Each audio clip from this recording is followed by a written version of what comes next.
Hey, this is Paul at BFUU, where I've set up for a hybrid Zoom meeting. It's a seminar for 3 days where people are going to be talking in the hall, and also Zoom people will also be presenting. So it's an interesting setup where for hybrid, where you need to have dialogue and a mix minus, and I thought this would be a good opportunity for our first video tutorial of how to set things up.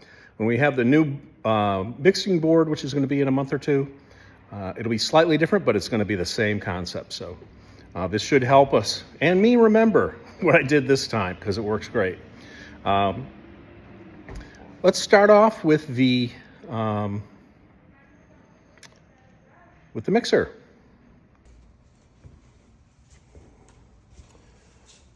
So we've got a few inputs set up here. There's only 2 mics in-house. This is the lectern, and this is a wireless mic that's set up for audience for Q&A. And then these are the 2 Zoom audio, stereo left-right, returns basically. So this is the audio from Zoom, and this is audio in-house. And then we've also got talkback and music. This is a good time to talk about what is a mix minus. Mix. It's the mix minus something. In the case of a Zoom hybrid meeting, in the front of hall, off the PA speakers, we want all audio sources going. So everybody in the hall who's present here can hear everything. They can hear the Zoom presenters, any dialogue or Q&A coming from the Zoom. And also, they can, of course, hear through the PA amplified the presenters that are in the hall. So that's what we would normally have, right? All audio going to the front of house. But the minus part is we need to remove the audio that is coming into our mix from Zoom, which would be presenters coming in from Zoom, or Q&A, dialogue coming in from Zoom. We need to remove that from a mix, a version of the mix, so that we have a mix that is just the microphones in-house, and send that back into Zoom. So that is our mic source going into Zoom from the meeting. Otherwise, if we were to send back the dialogue or conversations from people in Zoom, there'd be a bad echo. So what we send to Zoom needs to be everything but the Zoom feed, and that's the minus. And what we play in-house is everything, the in-house stuff and what we're picking out of Zoom. So the way that we're going to do that is, these are the 2 feeds from the in-house microphones. And I don't believe that they were going to play any music, but if they did, that would be included over there. But these go up, and we're going to hear that in front of house. These are the feeds of audio coming into the computer from Zoom, and those also go up and over, and they get played out on the PAs through the front of house. So that's pretty normal. But what we need to do is to have a separate mix that excludes these 2 channels. And we do that using the aux feeds. So these same 2 feeds that we want the people in Zoom to hear from us, the 2 in-house microphones, we use the aux in and out. Aux 1, I'm just going to mix everything on aux 1, so there's only 2. So it's going to be aux 1 and aux 1 for both of these 2 microphones. And that's going to go out here on our aux outputs. And then that gets sent over directly into the back of this box, which converts the line level source that is coming out of the mixer from that aux mix, the minus mix. And then that goes into the back of the ATEM, which is our video switcher, and it also combines the audio with video that we're sending it.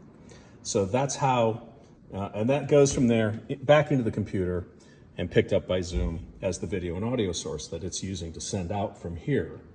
So it's The in-house audio only doesn't include any conversation from other people, other people dialing in from Zoom, just what's happening in the hall. That's the mix minus. But what we hear is everything, because that's both theirs and us in-house.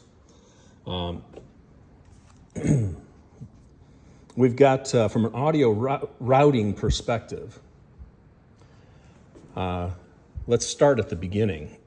These in-house microphones, there's 2 of them there. They're coming straight into this box, which has a couple of fancy pre's, and those go into here, which is a box that is used to basically gate down the gain for our 2 microphones if nobody's talking into them. So you can set a threshold where the gain is clearly loud because people are right in front of the microphone talking. And you say, only from here on up, gain at this level high and higher do we want to hear. And everything that's a little lower than that, knock it down all the way. So that allows this system to pretty much cut away any background noise trying to be fed into the mic, that might feed into the mics from the PA speakers when people in Zoom are talking.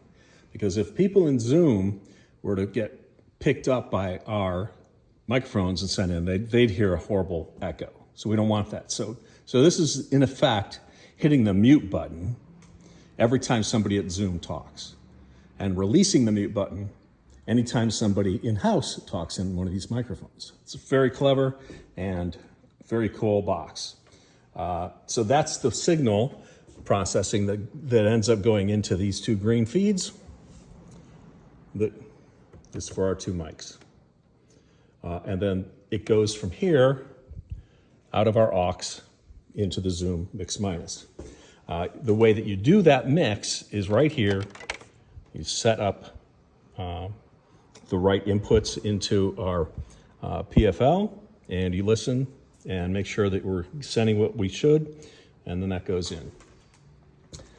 into the ATEM and into Zoom and out to the universe.